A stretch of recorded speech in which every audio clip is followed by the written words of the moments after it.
So just the other day, I was looking through my fragrance area, this spot right here where I record my videos and where I store my fragrances, and I kind of got to thinking to myself, like, wait a minute, I have a bit of a problem. And it's not so much that I have a lot of bottles that are sitting on my shelves right now, but it's that right now I have about 20 or so unopened fragrances that I've been getting in. I've been buying a lot of the new releases, trying to grab a bunch of different things to make more content for you guys, and I just haven't gotten around to opening a lot of them.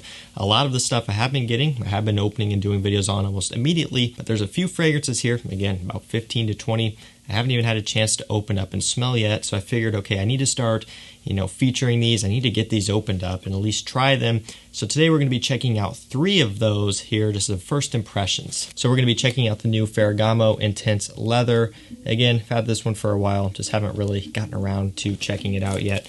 I also have the new Tommy Hilfiger Now Them, I believe is what it's called. Probably one of the dumbest fragrance names that I've seen so far, but hey, the scent might be good, who knows. And then not a 2021 release, but actually a later 2020 release. We have Ellis Bold Red. So we're going to be checking these 3 out, and we'll see what these are all about. So we're going to start with Ferragamo Intense Leather first, and interestingly, the Tommy Hilfiger is now already on discounters. That one's on Fragrance X, and it might actually be on Fragrance Net as well. And the Ellis is also on discounters. So I will provide links to those 2 down below, so you can grab them at a discount off of retail. From what I've seen so far, the Ferragamo Intense Leather is not yet discounted, so this one you'll have to pay full retail for. But we are going to start here. Let's go ahead and give this one a spray on paper and see what it's all about. When I smelled the first Ferragamo, I liked it, but I didn't love it. So we'll see what Intense Leather's all about here. Maybe it's going to be, something that's a bit more interesting. So immediately up top, opens up very vibrant, kind of a juicy, fruity sweetness. So you definitely get a red apple up top that's listed in the notes. It's actually listed as a mid-note, but I'm getting the apple right away. It's just kind of your typical sweet apple opening that you get in a lot of designer fragrances. Sweet apple, a little bit of a creamy orange. Get a little bit of a pink pepper spice up top. And you also start to get some iris right away. The iris is giving it a bit more of a unique twist because it is a floral. And you also get this nice kind of a sweetness in the base, not only from the apple, but it could also be coming from maybe a little bit of a leather that you're starting to pick up on immediately. Now, what's interesting about this one is when I first sprayed it on, it immediately did remind me of something. And if you look on Fragrantica, you'll see that this one gets compared to Tom Ford Ombre Leather and also Yves Saint Laurent Tuxedo. And it's funny because this kind of has a bit of that violet leaf freshness that Ombre Leather has, and it also has a bit of that spicy kind of ambergris sweetness that Tuxedo has. And it's a weird mixture, it kind of does lean more Tuxedo and Rojas Mustache Eau de Parfum leaning. You get that kind of ozonic sweetness, freshness, spiciness with a nice leather undertone. So I'm not saying that this smells exactly like Tuxedo or Mustache Eau de Parfum or Ombre Leather, but I would say that this definitely is borrowing some ideas there. It's almost like they're kind of bridging the gap between those few fragrances there and just offering their own twist with a bit more of a fruitiness up top. But it does have this ozonic feel, this cooling feel, like a violet leaf type of thing that would give off. And you get a little bit of a sweetness in there, a little bit of a spicy kick. Right now, so far, I don't mind this one. Definitely preferring the Intense Leather over the original Ferragamo, which I found to be just on the softer side. It wasn't a bad scent, but it didn't really do too much for me. Now, while this one is borrowing some ideas from other things and putting its own twist on it, it does have somewhat of an interesting smell. This one is one that you will go back to and smell a few more times just to try to figure it out. For me, the iris is coming through, that leather's coming through a little bit, but it's not too strong of a leather yet. This one's going to need to dry down. I'm going to need to give this one some multiple testings and wear it multiple times to really break it down. But on paper so far, not too bad. All right, let's go ahead and tackle the second new 2021 release. This one is Now Them by Tommy Hilfiger. So the bottle isn't bad. I like the indentations on the front back and sides of it. I like the cap, of course, in their typical fashion. You got your standard info down there. It is on the cheaper side, and the cap is definitely on the cheaper side, along with the atomizer. I mean, you can tell that's one of those cheaper atomizers and collars. It is a press fit, but it's on the weaker side. I would say over time this one will loosen up, and the cap will probably just fall off or come off really easily, so I wouldn't trust that. Looks great until you take the cap off, but that's when the cheaper side of things does reveal itself. But let's not worry too much about the bottle. We'll just get this one on paper here. Atomizer's not that great, kind of your standard trashy, crappy one, but it does get the job done. And no, I'm not trying to bust on the fragrance, or am I? So when this one sprays on here, you definitely get a lot of cashmerein, and that's listed as a base note.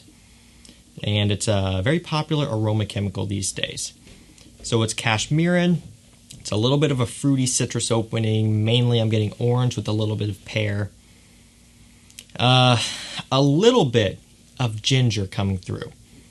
But it's not a super spicy ginger. It's more of a sweet ginger.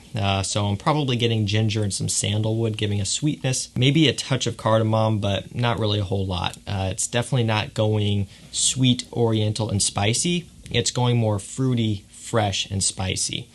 You're getting a ton of aroma chemicals, a lot of that cashmerein, a nice smooth, creamy sandalwood, which is aiding to that sweetness like I mentioned, and then just a little bit of a spicy kick. Now that spiciness is also going to be coming from a bit of pink pepper, and you do get a green aspect and a slight kind of minty pop from the geranium in here. It's fresh, it's clean, and it's musky. It's very musk and aroma chemicals heavy. And that type of thing is what's popular right now, and that's also what works really well for the masses, for smelling good and getting compliments. Now, when you waft this one in the air, you get that cologne-y traditional type of smell. It's using the type of musk that you would smell in something like Abercrombie & Fitch Fierce, Mont Blanc Legend, right? All of those musky men's fragrances. It kind of uses a similar thing here, and I'm not comparing this to those fragrances because it's not really like those. Maybe there's a bit of a similarity, a little bit, but not too much. It just has that cologne type of smell. It just like Fierce smells like a cologne, Legend, so on, right? There's colognes that smell like a cologne, like a kind of generic cologne, and then there's colognes that smell different. It just smells like a fragrance, right? Something different. And this goes in that more generic direction. Spicy kick does come through actually a little bit more as it's on paper, but this one is not going to wow you. It's not going to blow you away. It's just kind of another one of those so-and-so releases. I think they've put out better. Tommy Hilfiger Impact and Impact Intense, especially the Intense, is really, really good.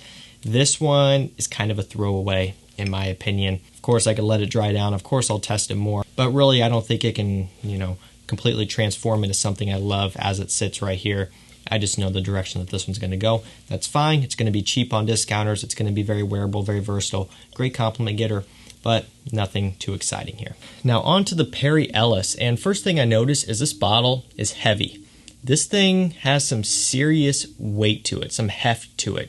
Frosted glass, looks very nice. I don't own too many Perry Ellis fragrances, but this has to be one of the better, cheaper fragrance bottles that I've held so far in my collection, really. I mean, just that weight to it, that heft to it, takes a fragrance bottle that still is probably cheap, but makes it feel that much better. Just giving it a little bit of a body to it. The cap does click in, and the cap itself has a little bit of weight to it. It's got kind of a soft, textured feel. I don't know what that material is called, but you would know what I'm talking about. If you feel it, trying to get the atomizer the right way. Let's go ahead and spray this one on and see what we have. A nice atomizer, button pushes down really easily. Very, very nice. Honestly, I'm impressed with the presentation here. Really well done on Perry Ellis's end. So, fresh, citrusy. You get finger lime, you get apple up top. Really, for me, it's all about the lime. It's a green, tart, bright, semi-sweet, sour lime.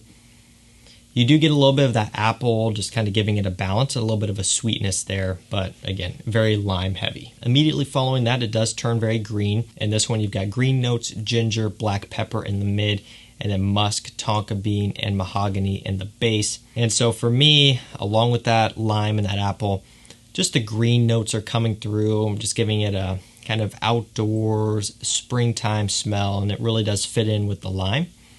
And then a lot of musk. A lot of musk, not really any tonka bean yet. And then just a nice woodiness, probably coming from the mahogany wood in here. Not really too much of a spiciness from this one, either from the ginger or the black pepper. Again, very aroma chemical heavy. A lot of it's from the musk. And I would bet that there's some other, aroma chemicals in here, whether it be maybe a bit of isoe super, maybe even a little bit of cashmerean, but a lot of musk, a lot of musk. And that's just the trend. That's just how it is. It's something that you can throw in. It will last a long time and it smells good. Now, this is another one that's not going to blow you away. It's not going to, really impress you. What I will say is that right now, off the top of my head, from what I own and from what I've smelled, this isn't really reminding me of anything that much, maybe a little bit. But as of right now, in terms of another fragrance, I'm having trouble putting my nose on it, right? I can't think of anything that this smells similar to specifically, but it definitely does fit into the citrus, musky, fresh group of fragrances, which is very common, and that's probably why you would smell this and it would be familiar. Now, people might smell this and immediately compare it to Bohemian Lime by Goldfield and Banks, because that one has finger lime listed as a prominent note, and it is a prominent note. And I don't really get a comparison to that one. Bohemian Lime is somewhat comparable to Elysium, and they go, similar but also different. This one I don't really think is close to either of those at all. So, that's just something I wanted to throw out there. Just because it has finger lime and so does Bohemian Lime, it's always a tongue twister. They don't really smell alike. Clean, fresh, citrusy, green, musky. That's the extent of this one. Great for spring, great for summer. So I'm going to go back to Intense Leather really quickly, just because I do think this is the most interesting of the bunch and it has had more time to settle down on paper. And yeah, the more I smell it, the more I get very similar vibes to Tuxedo by Yves Saint Laurent, and of course Rojas Eau de Parfum, with a nice leather note in there. And the way it comes across has that violet leaf mixture, just like Ombre Leather does, the new one. And I don't know, it does smell very similar to all of those fragrances. And I do like it because I like all of those.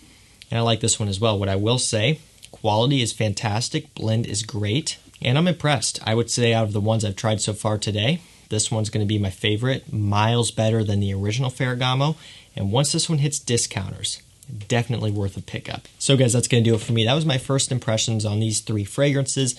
I'm probably going to do another video similar to this in the future, just so I can keep getting through all of the stuff that I have. So if you like this type of video where I just kind of lump a few things together and give you my first impressions all at once, let me know down below by leaving a like and a subscribe and a comment on this video. And I also will link to the Tommy fragrance and the Perry Ellis to discounters down below. That's going to do it for me, guys. Thank you so much for watching. Stay safe, stay healthy. We'll see you tomorrow with another one. Take care.